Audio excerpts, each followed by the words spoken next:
Shalom saudaraku yang dikasihi Tuhan, saya percaya kita semua di dalam kasih karunia Tuhan dan terus dalam keadaan yang disertai oleh Tuhan. Puji Tuhan, saudaraku, pagi hari ini kita masih di bulan Oktober 2020 dan kita masih ada di dalam satu tema yang Tuhan berikan bagi gereja kita, yaitu tentang kekuatan. Itulah sebabnya pagi hari ini, saudara, saya akan menyampaikan satu tema khotbah yang berjudul Kuat Karena Kasih Karunia Tuhan. Nah, saudara, bersama-sama kita akan membaca firman Tuhan. Ada dua bagian yang akan kita baca pagi hari ini. Firman Tuhan sebagai dasar daripada pembelajaran kita tentang firman Tuhan. Yang pertama, di dalam 2 Timotius pasal yang kedua ayat yang pertama. Sebab itu, hai anakku, jadilah kuat oleh kasih karunia dalam Kristus Yesus. Sekali lagi saya akan membacakan ayat ini, saudara, perhatikan baik-baik. Sebab itu, hai anakku, kata Rasul Paulus kepada Timotius, jadilah kuat oleh kasih karunia dalam Kristus Yesus. Bagian yang kedua, bersama-sama kita akan membaca di dalam 1 Petrus 5 ayat 8. Sadarlah dan berjaga-jaga. Lawanmu, si iblis, berjalan keliling sama seperti singa yang mengaum-ngaum dan mencari orang yang dapat ditelannya. Lawanlah dia dengan iman yang teguh, sebab kamu tahu bahwa semua saudaramu di seluruh dunia menanggung penderitaan yang sama. Nah, saudaraku yang dikasihi oleh Tuhan, hari-hari ini, saudara, ketika kita memperhatikan kanal-kanal berita, kita memperhatikan berita-berita yang lain, saudara, maka banyak hal yang kita dengar, yang kita lihat, membuat kita menjadi cemas, membuat kita menjadi gentar, bahkan membuat kita menjadi takut. Mulai berita COVID-19 yang tidak pernah berhenti, saudara, bahkan hari-hari ini kita mendengar COVID-19 ini bermutasi. Sekalipun vaksin sudah ditemukan, tetapi seorang dokter berkata bahwa vaksin itu hanya bisa bertahan setahun atau 2 tahun. Setelah itu harus diulang lagi. Karena apa? Karena virus daripada COVID-19 ini bermutasi dan itu terus-menerus diberitakan, saudara. Bukan hanya sekedar ini, saudara, berita yang seperti ini, tetapi berita-berita yang lain juga kita dengar, kita lihat. Bagaimana tentang ancaman resesi ekonomi, tingkat pengangguran yang makin meningkat, saudaraku, bahkan tingkat kriminalitas yang semakin tinggi, seperti begal, perampokan, pencurian, pembunuhan, dan sebagainya. Seolah-olah sekeliling kita, saudaraku, berada di dalam sesuatu yang tidak menentu dan ini membuat kita menjadi cemas. Kita menjadi khawatir, saudaraku. Dan kita tahu bahwa sebagai manusia, secara manusia, gentar menghadapi kehidupan ini, saudara. Bahkan ada di antara orang-orang yang percaya memiliki paranoid yang tinggi, sehingga dia tidak bisa melakukan apa-apa, takut untuk melakukan apa-apa. Dan ketakutan-ketakutan itu, saudaraku, yang membuat dirinya menjadi lemah. Kenapa? Karena ketakutan itu membuat dia menjadi stres, saudara. Paranoid yang tinggi. Akhirnya dia tidak lagi memiliki kekuatan. Padahal kita tahu sebagai orang yang percaya, hidup mati kita bukan di tangan COVID-19. Hidup mati kita ada di dalam tangan Tuhan. Hanya Tuhan yang menentukan kehidupan kita. Hanya Tuhan yang menentukan bagaimana kita hidup di dalam dunia ini dan sampai kapan, itu haknya Tuhan, saudara. Tetapi sebagai orang yang beriman, saudara, kita mempercayai kalau kita masih hidup sampai dengan hari ini, karena masih ada rencana Tuhan di dalam kehidupanmu dan kehidupanku. Anak-anak Tuhan yang diurapi untuk menyelesaikan rencana Tuhan yang indah, yang sempurna, agar di dalam kehidupan kita nama Tuhan dipermuliakan. Saudaraku, saya sadar, saya mengerti bahwa hidup ini bukan sebuah dongeng. bahwa hidup ini adalah hidup yang penuh dengan kebahagiaan selama-lamanya. Tetapi hidup ini adalah hidup yang penuh dengan tantangan. Sepanjang kita hidup di dalam dunia ini, saudara, hidup memang penuh tantangan. Tetapi jangan pernah takut, kita harus hadapi itu. Dan hal-hal yang ada di depan kita, tantangan-tantangan itu harus kita taklukkan. Kenapa? Karena kita sudah memiliki kasih karunia Tuhan. Dengan kasih karunia Tuhan kita memiliki kekuatan. Itulah sebabnya, saudaraku, Rasul Paulus memberikan nasihat kepada Timotius, anak didiknya. Bukan sembarang nasihat. Satu nasihat yang luar biasa. Dia katakan, sebab itu hai anakku. Dia katakan itu kepada Timotius, dan firman ini juga diperkatakan untuk saudara dan saya. Sebab itu Roditus, sebut nama saudara masing-masing. Sebab itu hai Roditus, jadilah kuat oleh karena kasih karunia dalam Kristus Yesus. Rasul Paulus bukan hanya sekedar menasehati, sekedar asal menasehati kepada Timotius anak didiknya, bukan.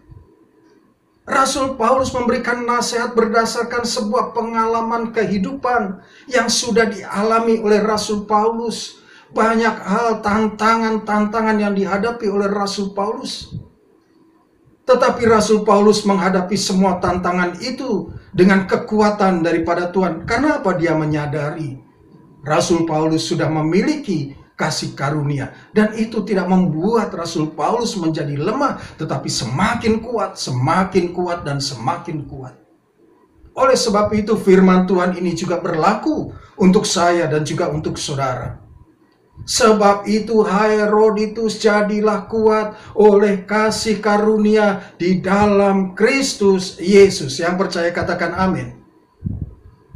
Saudara, justru tantangan hidup itu harus membuat kita menjadi kuat.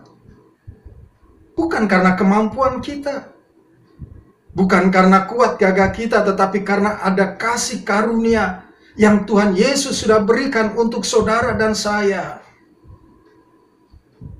Apa yang dimaksudkan dengan kasih karunia, saudara? Analogi daripada kasih karunia adalah seperti seorang atasan yang memberikan kemudahan, yang memberikan berkat, yang memberikan pertolongan, yang memberikan perlindungan, yang memperhatikan bawahannya. Sekalipun bawahannya itu tidak layak untuk menerimanya. Tetapi atasan itu memberikan dengan sungguh-sungguh, dengan segenap hatinya, dengan penuh kasih kepada bawahannya, sekalipun bawahan itu tidak layak menerima. Dan kasih karunia itu diberikan Tuhan Yesus untuk saudara dan saya. Yang sesungguhnya kita tidak layak untuk menerima itu. Tetapi Tuhan Yesus memberikan kasih karunia itu untuk saudara dan saya. Untuk apa? Supaya kita menjadi kuat di dalam kehidupan ini. Kita harus menyadari ini, saudara. Bahwa kasih karunia di dalam kita yang Tuhan Yesus berikan kepada kita, itu yang memampukan kita menghadapi tantangan-tantangan kehidupan. Kasih karunia itulah yang Tuhan Yesus berikan di dalam kehidupan kita, yang membawa kita dimampukan untuk terus maju di dalam kehidupan ini. Bahkan kita juga dimampukan dengan kasih karunia itu memiliki kekuatan untuk menghadapi tipu daya iblis. Pertanyaannya, saudaraku, apakah kita benar-benar memiliki kasih karunia daripada Kristus Yesus? Kita renungkan hal ini, saudara. Kasih karunia yang Tuhan Yesus berikan, itu adalah kekuatan kita. Apa benar kita sudah memilikinya? Dan itu sudah ada di dalam kehidupan kita. Saudara, ada orang Kristen yang mengaku dirinya Kristen. Hidupnya, orang tahu dia adalah orang Kristen. Tetapi sesungguhnya dia tidak memiliki kasih karunia di dalam kehidupannya. Maka orang Kristen yang seperti ini, yang tidak memiliki kasih karunia, maka dia kerap kali cepat menjadi lemah, cepat menjadi takut, putus asa, khawatir untuk menghadapi masa depan, selalu dalam keadaan yang lemah, berduka cita, tidak berani untuk melangkah ke depan, bahkan tidak berani untuk melawan iblis, bahkan berkompromi dengan iblis. Kenapa begitu, saudara? Padahal dia orang Kristen, orang tahu bahwa dia juga Kristen, tetapi karena kondisi ini seperti itu, saudara, maka orang Kristen seperti ini, dia tidak memiliki kasih karunia. Kenapa begitu? Kenapa dia tidak memiliki kasih karunia? Padahal sesungguhnya dia orang Kristen. Karena dia, orang Kristen itu, tidak mengenal Tuhan dengan sungguh-sungguh.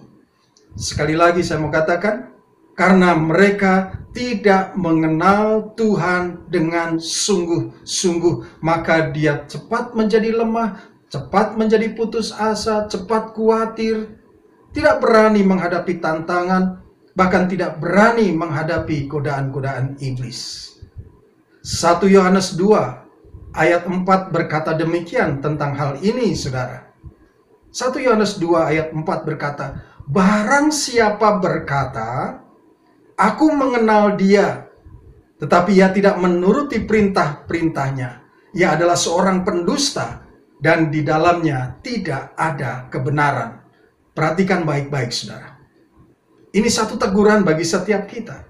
Barang siapa berkata, aku mengenal dia, artinya dia juga orang Kristen, mengenal Yesus, tahu siapa Yesus, tetapi ia tidak menuruti perintah-perintah Tuhan Yesus, tidak menuruti perintah-perintahnya. Ia adalah seorang pendusta. Mengerikan sekali, saudara. Dia seorang pendusta dan di dalamnya tidak ada kebenaran. Ini teguran yang sangat keras, saudara.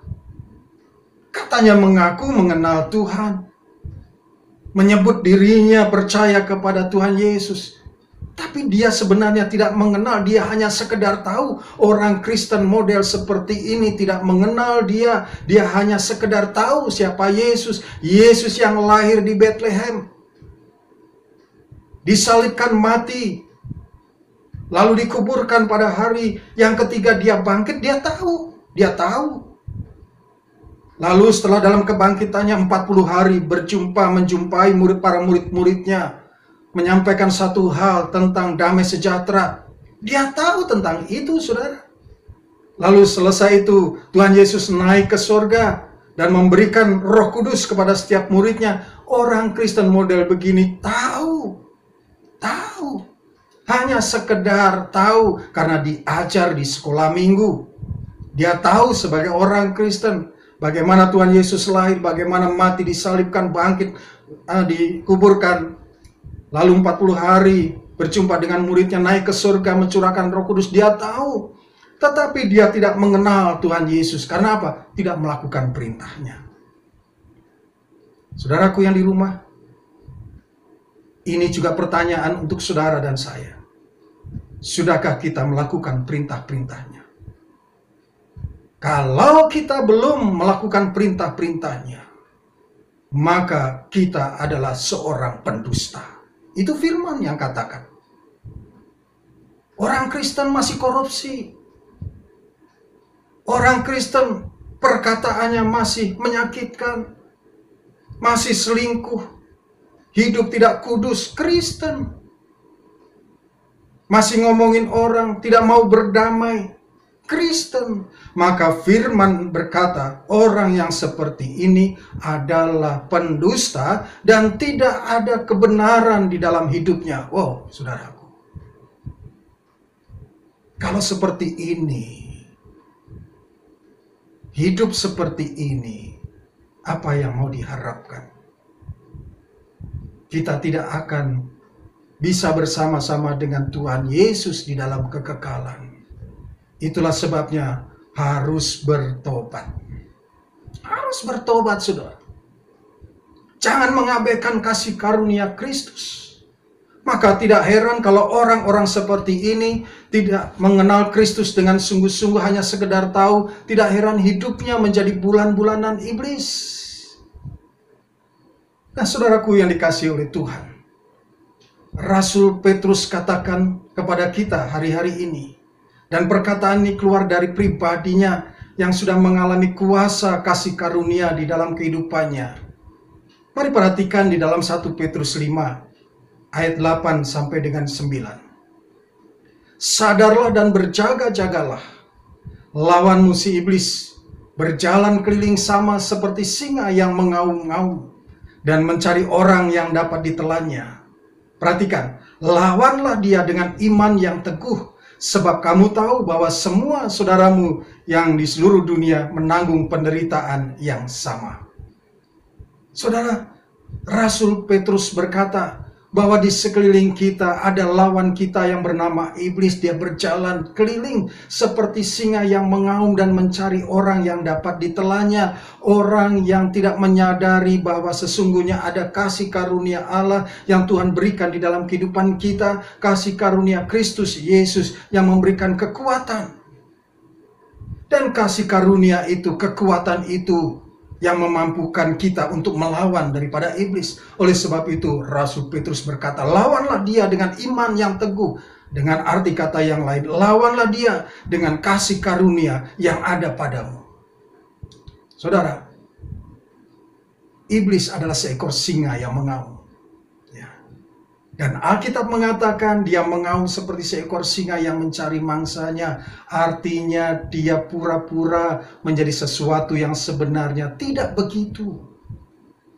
Iblis adalah singa yang ompong, yang tidak punya kekuatan apa-apa, yang sudah dikalahkan oleh Tuhan Yesus di atas kayu salib. Dan dia tidak akan sanggup untuk menelan saudara dan saya yang sudah memiliki kasih karunia, karena kita memiliki kekuatan daripada Tuhan. Iblis adalah singa yang sudah dijinakkan, yang sudah ditaklukkan, yang sudah dikalahkan. Dan singa yang sebenarnya adalah Yesus.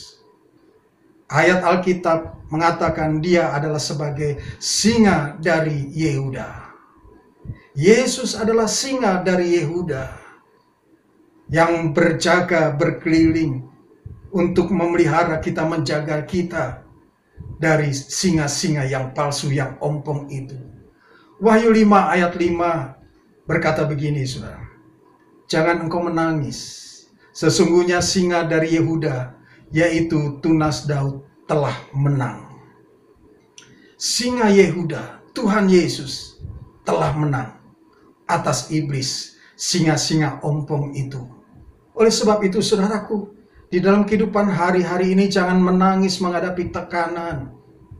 Jangan menjadi lemah menghadapi ujian yang berat. Mungkin saudara saat ini sedang sakit.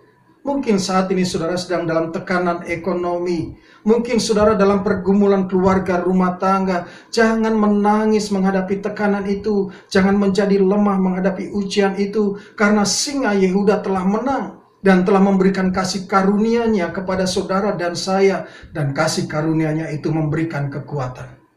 Kekuatannya, singa dari Yehuda itu, bagi orang yang percaya dan mengenalnya. Ini penting, saudara. Kekuatan diberikan kepada orang yang percaya dan mengenalnya. Bukan sekedar tahu, saudara. Saudaraku yang dikasihi Tuhan. Berbicara tentang singa, suatu kali saya membaca satu artikel, saudara. Seorang pengkhotbah dari Afrika menceritakan sebuah kisah tentang singa-singa, bagaimana ketika mereka mau berburu mangsanya. Singa-singa ini memang sangat pandai, saudara. Ya, singa-singa yang muda, yang masih kuat, berkumpul di satu tempat yang berlawanan dengan arah angin dari tempat binatang yang akan menjadi mangsanya. Supaya mangsanya itu yang akan disergap itu tidak bisa mencium tidak bisa mencium singa yang kuat, yang masih muda itu, saudara. Nah, sementara singa-singa yang sudah tua, yang giginya sudah hampir habis, tidak bisa berlari dengan cepat untuk menangkap masanya, singa yang tua ini, yang sudah ompong ini, yang sudah lemah ini berdiri ya di arah mata angin, sehingga mereka bisa tercium oleh mangsa yang akan diterkamnya itu, saudara. Dan singa tua ini yang giginya sudah ompong, yang sudah lemah, kemudian mengaum, saudara, dengan begitu keras, mengaum begitu keras. Dan ketika singa yang tua ini mengaum dengan begitu keras, maka mangsanya itu menjadi ketakutan. Maka mangsa itu berbalik ya dari arah singa yang tua dan ompong itu, dia berbalik arah dan kemudian berlari. Justru mereka berlari menghampiri singa-singa yang kuat, yang masih muda. Dan apa yang terjadi, saudara? Maka singa-singa yang muda itu, yang masih kuat itu, menerkam mangsanya. Dan mereka kemudian mati, diterkam oleh singa-singa yang masih muda dan kuat. Saudaraku yang dikasihi oleh Tuhan, apa yang dapat kita pelajari? Hal ini jelas dikatakan di dalam firman Tuhan, lawanlah iblis. Jangan lari menjauhi iblis. Kita sudah memiliki kasih karunia. Kita sudah memiliki kekuatan daripada Tuhan Yesus. Lawan iblis. Lawan iblis. Dia hanya mengaum, suaranya saja yang mengerikan. Tetapi sesungguhnya dia sudah ompong, sudah lemah. Dia tidak mempunyai kekuatan apa-apa. Lari lawan iblis, maka kita akan menang. Dan iblis akan lari dari kita. Saudaraku yang dikasihi Tuhan, oleh sebab itu, jadilah kuat, karena kita sudah mendapatkan kasih karunia. Kasih karunia daripada Tuhan Yesus, hendaklah kita resapi dengan betul. Kita menyadari, kalau kita sampai dengan hari ini, itu semua karena kasih karunia Tuhan. Kalau kita boleh ada sampai dengan hari ini, karena kita sudah memiliki kekuatan daripada Tuhan. Itulah sebabnya, saudara, jangan pernah takut. Jangan pernah berputus asa. Jangan pernah lemah. Memang di depan kita ada tantangan-tantangan. Tetapi saya percaya bersama dengan Tuhan, kita pasti dimampukan untuk menghadapi tantangan itu. Dan kita akan keluar sebagai pemenang, bahkan lebih sebagai pemenang. Saudara yang di rumah dan saya sudah memiliki kasih karunia daripada Tuhan Yesus Kristus yang ada di dalam kita. Dan kasih karunia itu yang memberikan kita kekuatan. Itulah sebabnya, saudaraku yang dikasihi Tuhan, hari-hari ini mari kita terus arahkan hati kita, hidup kita kepada Tuhan Yesus. Jadilah kuat oleh karena kasih karunia dalam Kristus Yesus. Tuhan Yesus pasti menyertai kita dan memberikan damai sejahtera, memberikan sukacita di dalam kehidupan kita. Puji Tuhan, puji Tuhan. Tuhan Yesus memberkati. Mari kita arahkan hati kita, kita memuji Tuhan. Haleluya.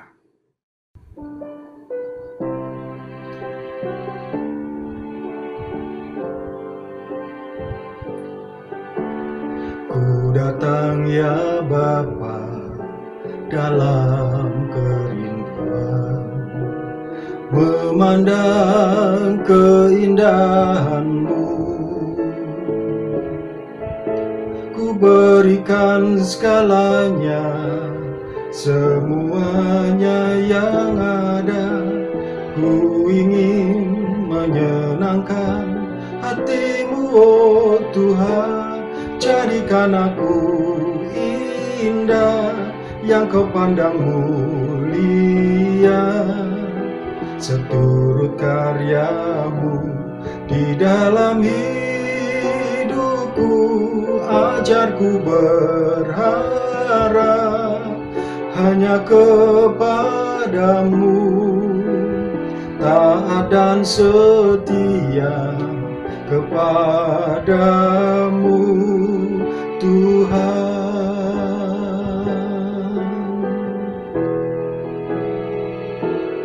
Jadikan aku indah, yang Kau pandang mulia. Seturut karya-Mu di dalam hidupku, ajarku berharap hanya kepada-Mu, kepadamu, taat dan setia kepadamu Tuhan, taat dan setia kepadamu Tuhan, taat dan setia kepadamu Tuhan.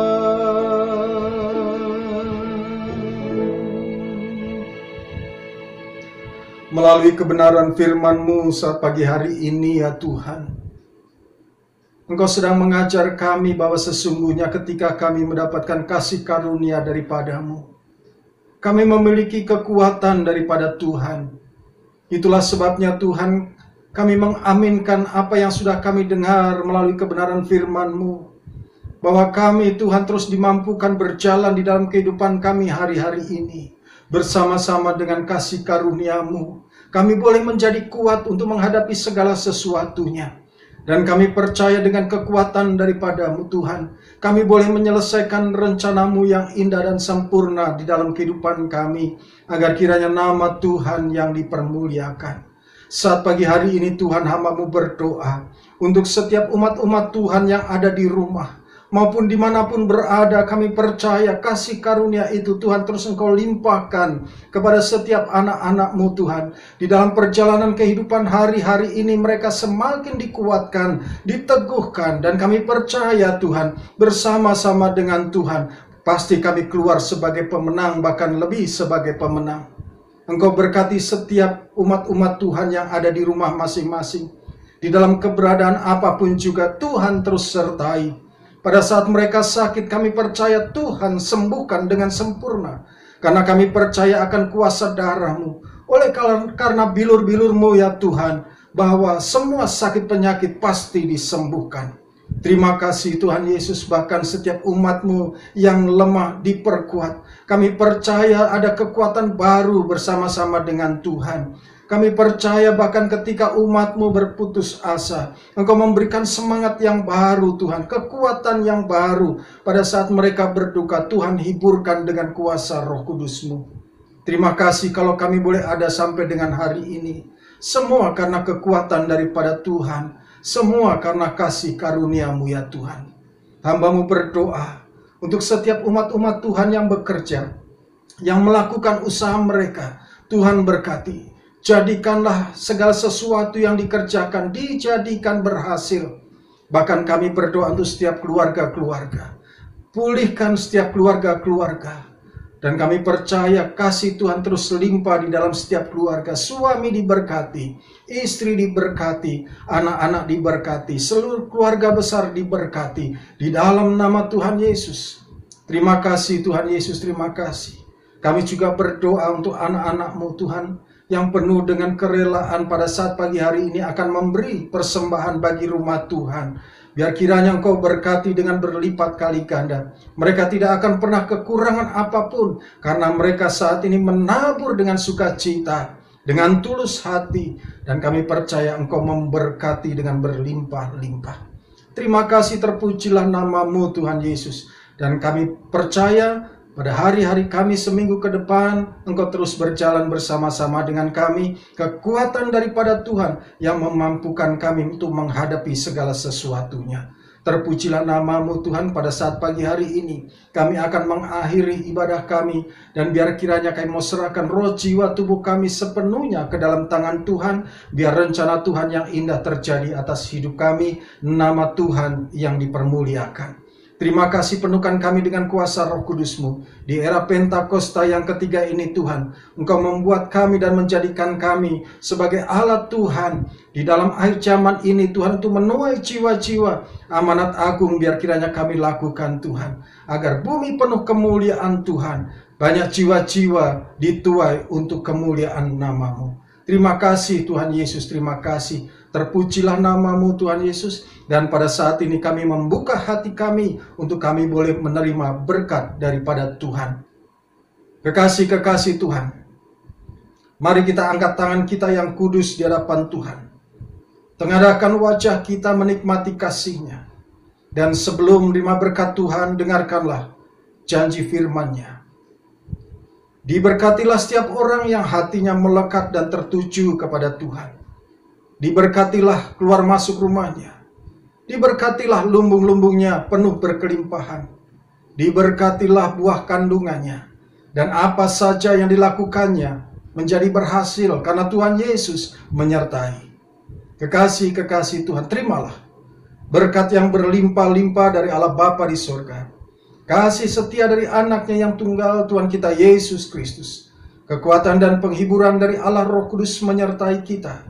Mulai saat ini sampai Maranatha, Tuhan Yesus datang menjemput kita di awan-awan yang permai, bahkan kekal selama-lamanya. Di dalam nama Tuhan Yesus Kristus. Haleluya.